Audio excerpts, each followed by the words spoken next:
Khawar and law के इस special episode में खावर आपकी मुलाकात कराएंगे एक ऐसी फेमस एक्ट्रेस से जिनकी लाइफ में कंट्रोवर्सीज का एक अंबार लगा हुआ है। बात हो इंटरव्यूज की, रिलेशनशिप्स की, माइंड में फौरन एक ही नाम आता है, द मीरा जी। जी हाँ, आज के इस एपिसोड में खावर डिस्क्लोज करेंगे कुछ ऐसी बातें जो कि आपने मीरा जी के किसी भी इंटरव्यू में नहीं सुनी होंगी।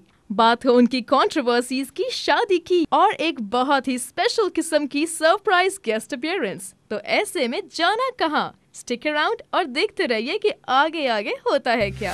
अस्सलाम वालेकुम व्यूअर्स, आज मैं आपने जैसा कि तारुफ में देखा कि इतना इनका बहुत अच्छा किस्म का तारुफ करवाया गया है, लेकिन जितना मैं इस पर्सनैलिटी को जानता हूँ अपने तरीके से, वो इस तरह से कि लोग समझते हैं कि मीरा जो है वो क्रेजी है, मैड है और उसके जो दिल में आता है वो करती जाती है। लेकिन मैं कहता हूँ कि मीरा में एक क्रेजी किस्म की एनर्जी है और जब वो एनर्जी आती है तो मीरा के अंदर एक ऐसा स्पार्क आता है कि वो कुछ भी करने को तैयार हो जाती है बगैर सोचे समझे।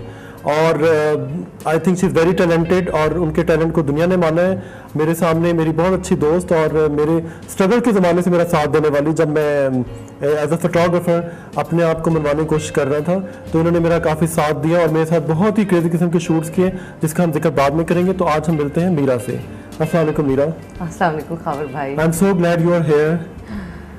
मीरा, मुझे ये बताओ कि तुम्हारा असल नाम जो है इर्तज़ा है, इर्तज़ा रिबाब, तो ये मीरा जैसा शायराना नाम किसने रखा?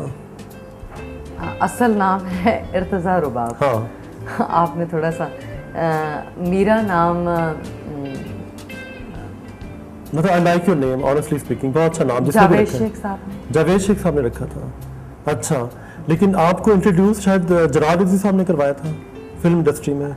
जरार रिजवी साहब हमारे फैमिली मेंबर हैं, सैयद अच्छा। फैमिली है उनकी भी और हमारा उनके साथ।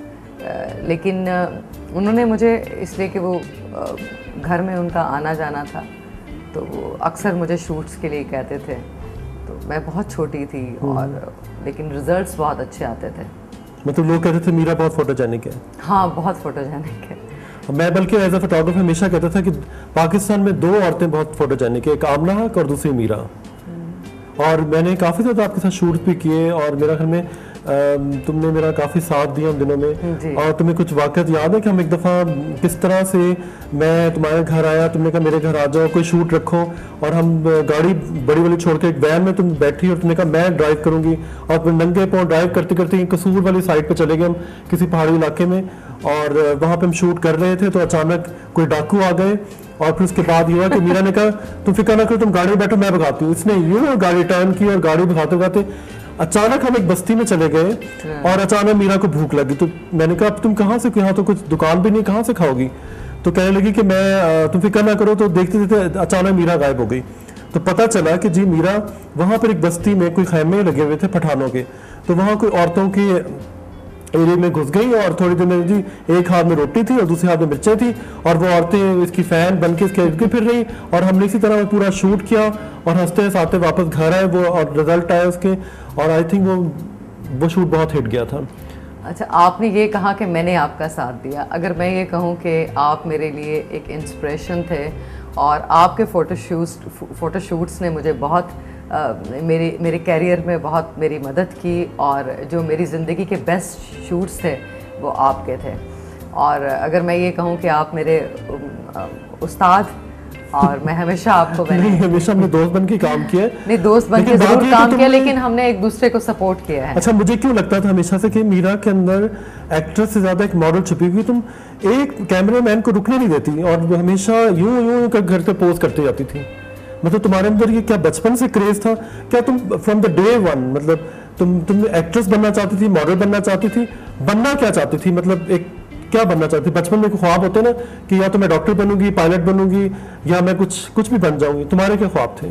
अमर भाई, मुझे लगता है कि मैं बचपन से ही मैं बस कुछ इसी तरह से एक्टिंग के लिए ही शायद पैदा हुई।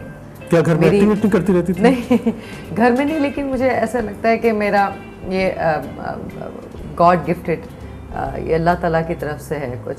और मैंने ख़ुद को नहीं बनाया, या मुझे ना मैंने कुछ इस तरह से, बस मुझे लगता है कि गॉड गिफ्टेड है सब कुछ। नहीं तो ये तुम्हारा कोई फिल्मी बैकग्राउंड भी नहीं था पीछे से, तुम सैयदों के घर से आई थी और आई थिंक भावल नगर की पैदाइश है आपकी? जी, बहावल नगर से मेरे नाना का ताल्लुक। नाना का ताल्लुक। आप शेखुपुरा की रहने वाली हैं? नहीं, शेखपुरा में मेरी मम्मी जॉब करती थी। तुम्हारी मम्मी जो है वो, उनका ताल्लुक एजुकेशन डिपार्टमेंट से? जी, एजुकेशन डिपार्टमेंट से। तो उन्होंने मुखालफत नहीं की कि मैं एक एजुकेशन में एक टीचर लगी हुई है, वालिद तुम्हारे सैयद हैं, बल्कि वालदा भी सैयद, तो बड़ा मुखालफत हुई होगी? नहीं, अम्मी का ताल्लुक बुखारी फैमिली से है, फादर का ताल्लुक भी नकवी फैमिली से है। मुखालफत तो ऑब्वियसली मेरे पेरेंट्स ने फेस की, लेकिन ये कि मैंने उसके बाद मैंने अपने आप को मनवाने की कोशिश की। स्टार्ट में काफ़ी ज़्यादा प्रॉब्लम्स थी और सारी जितनी भी प्रॉब्लम्स थी वो अम्मी ने फेस की, लेकिन ये है कि उसके बाद मैंने कोशिश फिर भी ये काफ़ी बोल्ड स्टेप था कि एक लड़की अचानक उठती है और एक उस तरह की, मतलब वो वाला बैकग्राउंड भी नहीं है और फिल्म इंडस्ट्री में आ जाती है, और जबकि आपको पता है कि फिल्म इंडस्ट्री में आना हमारी सोसाइटी में कितना बुरा समझा जाता था। अब तो खैर हर चीज़ बराबर हो गई, लेकिन क्या कोई मुखालफत बर्दाश्त करनी पड़ी थी?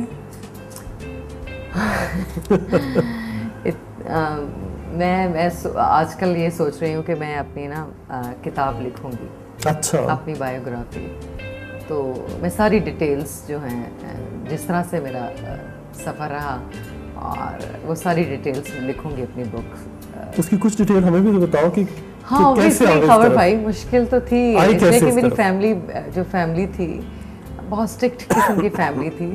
बैकग्राउंड सैयद फैमिली से था और मैं अपने ख़ानदान की वाहिद लड़की हूँ जो शो बिज़नेस में हूँ, और मेरे ख़ानदान में मेरे बाद कोई लड़की शो बिज़नेस में नहीं आई। इवन कि मेरी बहनों ने भी शो बिज़नेस नहीं ज्वाइन किया। अच्छा। और एक टोटली डिफरेंट बैकग्राउंड से मेरा ताल्लुक़ है, और हमारे यहाँ सोचा भी नहीं जा सकता, आप सोच भी नहीं सकते शो बिज़नेस के पॉइंट ऑफ व्यू से, या शो बिज़नेस तो बहुत दूर की बात, लेकिन आप घर से, हमारे यहाँ ख़वातीन को इतनी भी इजाज़त नहीं है कि वो घर से बाहर कदम निकालें, और बहुत पर्दे की बहुत पाबंदी है हमारी पूरी फैमिली में, स्पेशली ननियाल में। मेरे ददियाल फिर थोड़े से हमारी जो मेरी फैमिली, मेरी कज़न्स हैं वो जॉब्स करती हैं, लेकिन ननियाल की साइड से बहुत ही ज़्यादा बहुत ही सख्त मेरे नाना का ताल्लुक, इसलिए कि वो गद्दी नशीन थे बहावल नगर में। फिर मेरे मामू हैं अब मंजूर शाह, सैयद मंजूर हुसैन शाह। अच्छा। लेकिन ये बहुत ही स्ट्रिक्ट फैमिली थी ननियाल की तरफ से, बहुत ज़्यादा। तो फिर आखिर इब्तिदा मीरा कैसे बन गई? मीरा सवाल वहीं पे खड़ा है, मतलब फिल्म में स्टेप इन कैसे हो गई? फिल्म इंडस्ट्री, चलो मॉडलिंग की समझ आती है, पर फिल्म एक बहुत बड़ा मीडियम है, और उस मतलब अक्सर लोग उसको बुरा भी समझते हैं। मैंने आपको बताया ना कि कुछ अम्मी की सपोर्ट की वजह से। अच्छा। इस सारा क्रेडिट मैं अपनी वालिदा अम्मी को देना चाहूँगी कि उन्हीं की वजह से आज मैं इस मुकाम पर हूँ। अगर वो मेरी बैकिंग नहीं करती या मुझे वो सपोर्ट नहीं करती तो आज मैं कभी भी यहाँ पर नहीं होती। अच्छा, तो मीरा मुझे यूँ लगता है जैसे तुम्हारे ऊपर बहुत से फेजेस आते रहते हैं। एक टाइम होता है मीरा जो है वो किसी और मूड में होती है, एक टाइम आता है मीरा जो है वो किसी उसके ऊपर एक और मूड आ जाता है, और मीरा के साथ आपको चलने के लिए मीरा जैसा ही बनना पड़ता है, तब आपको मीरा समझ आती है। क्या तुम दूसरों को क्यों इस तरह ड्राइव करती हो? तो मेरी बात समझ में आ रही? हर कोई, तुम क्यों चाहती हो कि हर कोई तुम्हारे मूड के मुताबिक चले? नहीं, लेकिन हावर भाई मैं आपके मूड के मुताबिक चलती रही हूँ। नहीं, हम तो खैर दोनों ही क्रेजी किस्म के लोग थे। मैं तो मुझे समझ आया था कि क्योंकि मैं भी उसी मूड में रहता हूँ। ऐसा क्यों है?